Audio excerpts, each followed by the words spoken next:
Magandang araw po sa inyong lahat mga kababayan at welcome back dito po sa PNR at ito nga mga karibin natin, Asedre kumanta. Nako, todo depensa kasi nakikinabang. Yan mga kababayan, patungkol po riyan ang ating aalamin at bibigyan ng komento ngayong araw na ito.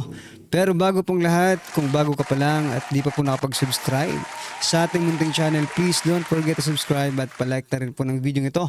Maraming salamat po at ito na nga, simulan na po natin to. Sa walaan ay bayan sa magnanakaw ng tao.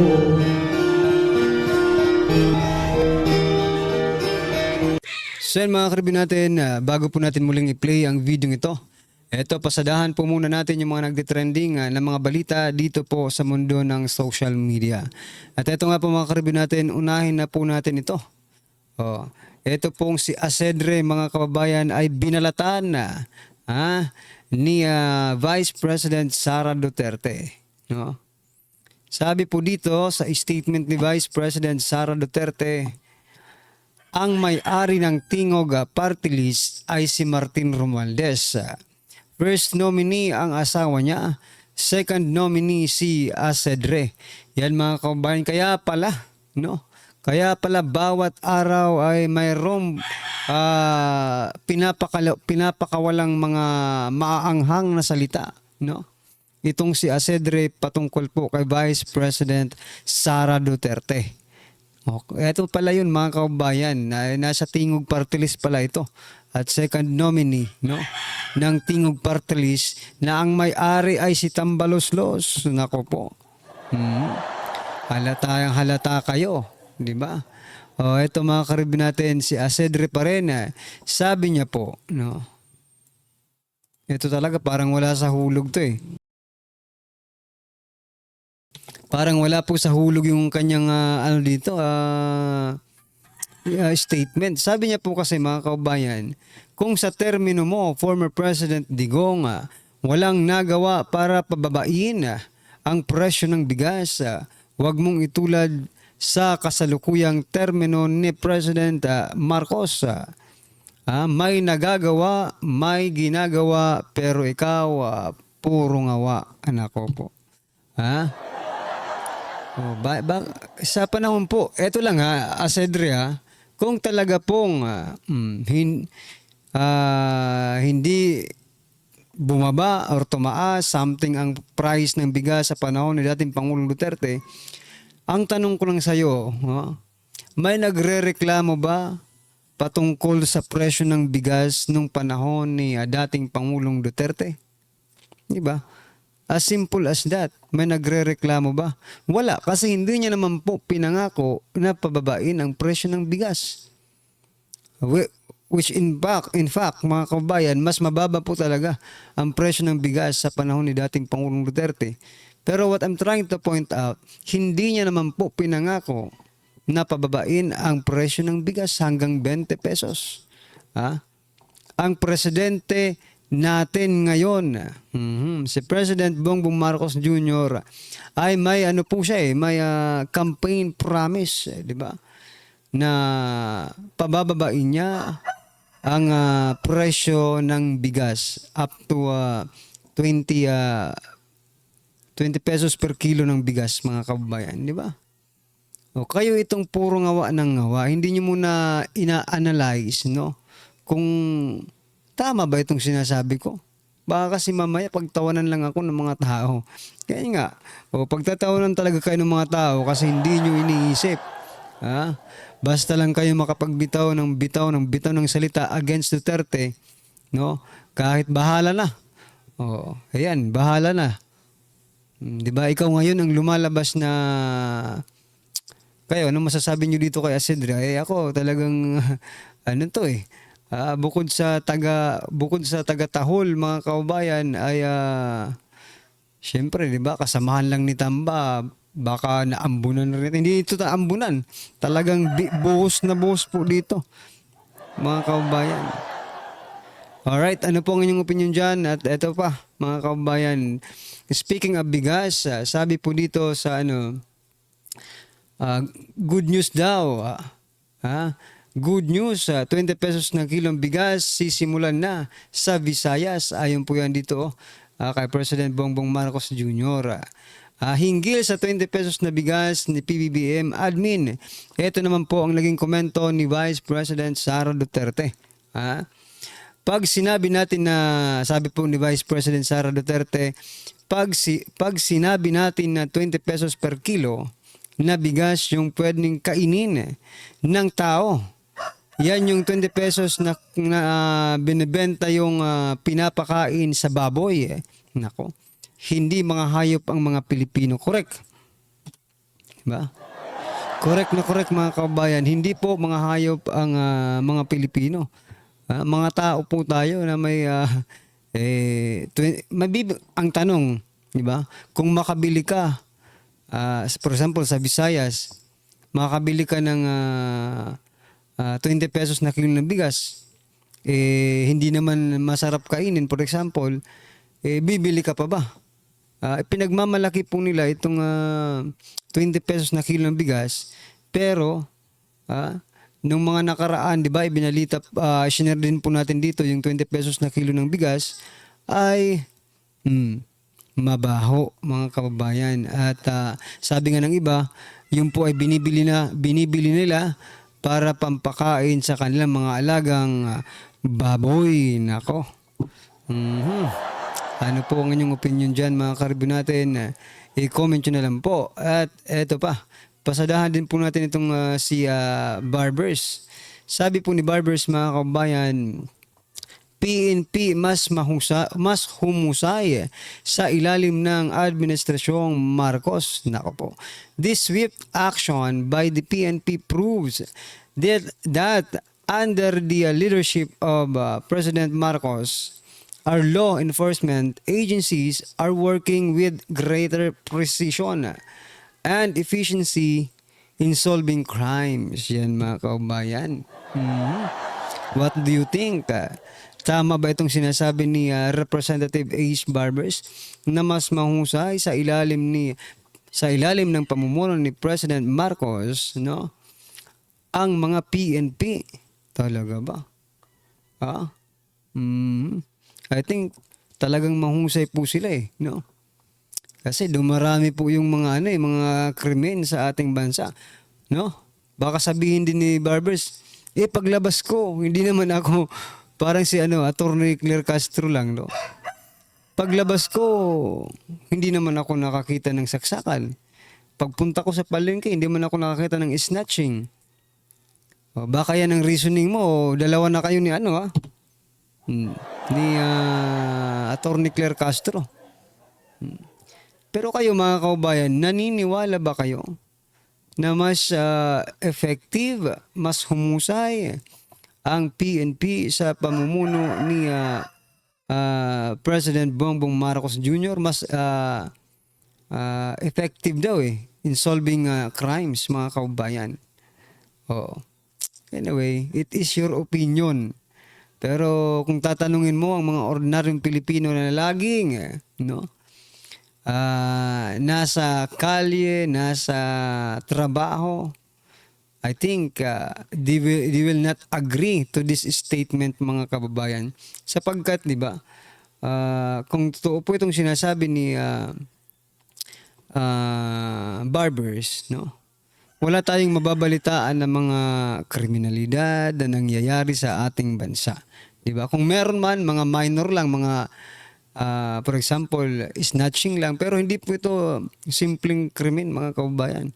Ito po ay may mga buhay pong nagugurgor dito po sa mga ibinabalita ng mga mainstream media. Okay? Ano po ang inyong opinion dyan? I-comment nyo na lang po. At eto, nako, pinakamataas na disapproval and distrust kay President Bongbong Marcos na itala sa Mindanao. Eto mga kababayan, pakinggan po natin to.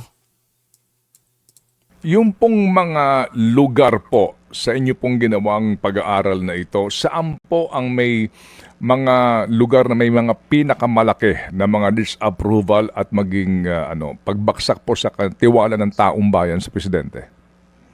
Well, Mayorya yung disapproval at distrust sa National Capital Region, sa what's this, Visayas at Mindanao. At pinakamalaki sa Mindanao, 80% sa Mindanao ang hindi aprobado sa pagganap ng kanyang tungkulin.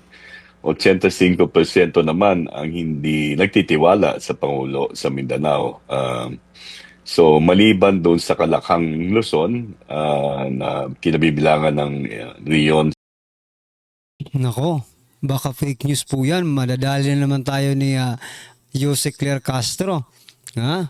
Sir, baka fake news yan ha? Gusto rin natin liwanagin that this is not a fake news mga kababayan ha? Ito pakinggan natin. Simula sa Ilocos, papunta sa Bicol, sa National Capital Region, sa Visayas at Mindanao, majority to sizable majority. No? Pag sabi sizable, 8 sa 10 ang hindi aprobado o hindi nagtitiwala sa Pangulo. Doon po naman sa social class po ito, yung socio-economic classes, sir. Pareho rin Ted. Makikita natin majority din across socio-economic classes ang hindi aprobado Regardless kung class A, B, C, D, and E, majority pa rin yung hindi approving at hindi trusting of the president. So hindi invariant, no? Walang pagkakaiba. So, paano ka nga naman magtitiwala mga kababayan kay President Bongbong Marcos Jr.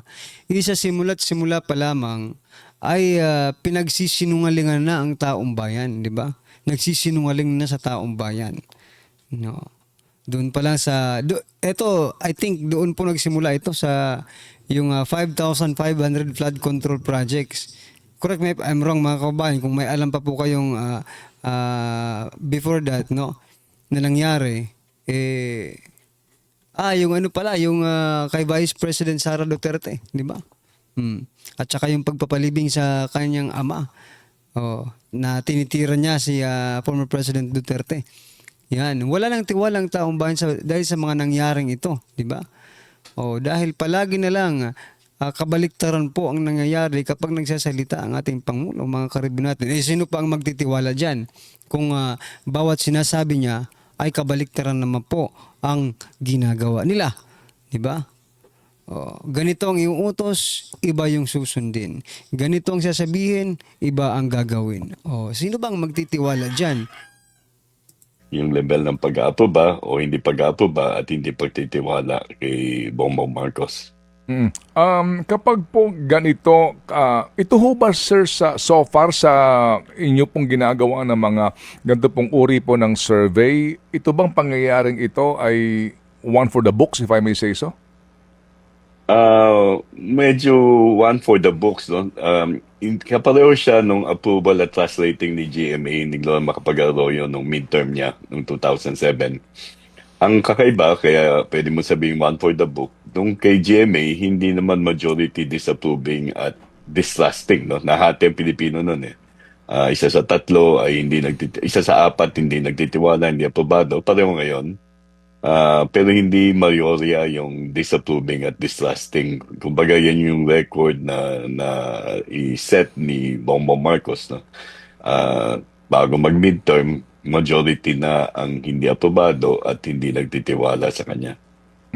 So, nakababahala po ito para sa isang sitting president? Definitely, hindi dapat isang tabi to. Maaaring sabihin ng kanilang mga nagsusuporta na ay dala lang na ito ng disinformasyon. Bagamat maaaring totoo ito, ang kinakailangan nilang isaalang-alang ay meron pa silang 3 taon at sa loob ng 3 taon na ito ay kinakailangan pakita nila na kaya nilang tugunan yung mga pangunahing problema ng ating bansa at hindi sila malugmok dahil dito sa kinalabasan ng nakaraang survey. Maaari mong magbago ito.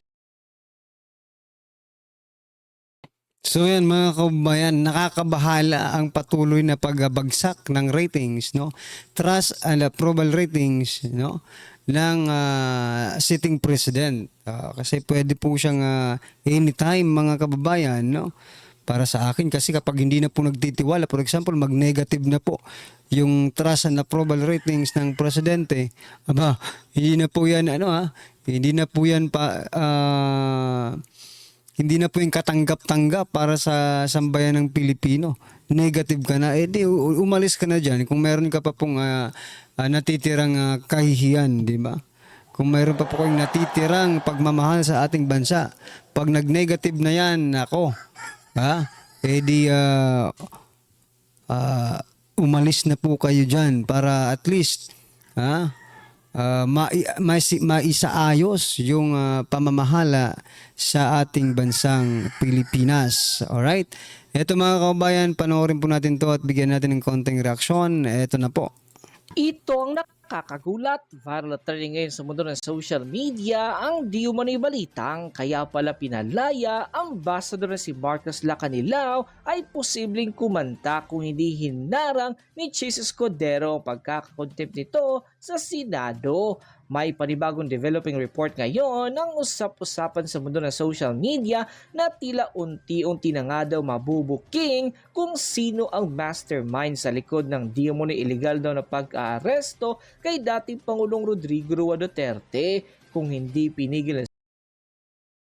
Sa palagay niyo po ba mga kababayan, sino ba talaga ang mastermind dyan? Nako, kailangan pa bang i-memorize yan? Di ba? O kung pagbabasihan po natin ang hierarchy ng ating gobyerno, ng power of the government, ang pinakamataas ay siya pong nag-uutos, di ba? Tulad ng inaakusan nyo kay former President Duterte na si former President Duterte ang nag-utos para panggurgurin itong mga addictos na ito. Dapat ganun din po ang inyong pag-amin, na ang pinakamataas din na posisyon ng ating bansa ang nag-utos sa kanyang pag-aresto. Kaso in denial po sila mga karbi natin at alam po natin kung bakit. Dahil panahon po ngayon ng eleksyon at masisira po ang kanilang mga kandidatura or yung kanilang mga senators, mga kababayan, di ba? Pero kahit ganun po ang nangyari, kahit hindi man po inamin, or itinuro nila yung mastermind ng pag-aresto kay former President Duterte, wala rin naman pong nagbago. Ganun pa rin po ang pagtingin ng taong bayan sa kanila. At hindi po sila pinagkakatiwalaan ng taong bayan. Alright? Alright mga kababayan, ano po ang inyong opinion, reaksyon patungkol po sa video ito, i-comment lang po sa baba. Para at least alam po natin mga kababayan ang inyong opinion. Maraming salamat po. Please don't forget to like the video. Maraming salamat po. Sawa na ang bayan ko sa magnanakaw na tao.